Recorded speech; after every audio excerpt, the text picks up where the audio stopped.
How to fix download failed in Pinterest.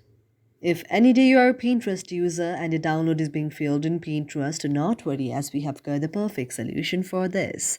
For this, you have to go to the search icon on your mobile device and then search Pinterest out there.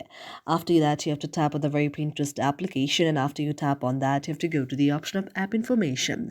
After you tap on app information, you can see an interface like this. Now you have to go to the option of notifications, and after tapping on notification, you have to enable allow the notifications and allow sound and vibration. After that, you can go back and then go to the option of permissions. Now you have to allow the permission to camera, contacts, location, microphone, notification, photos, and videos. Now you can go back and then go to the option of status default. After tapping on status default, you have to enable open the supported links and then go back again and then go to the option of storage. After tapping on storage, if you see the cache out there, you have to go to the option of clear the cache and then go back again.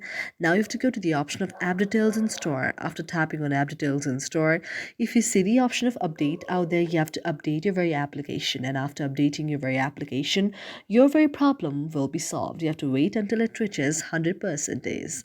Thank you for watching our video, and if you really like it, do not forget to subscribe our channel.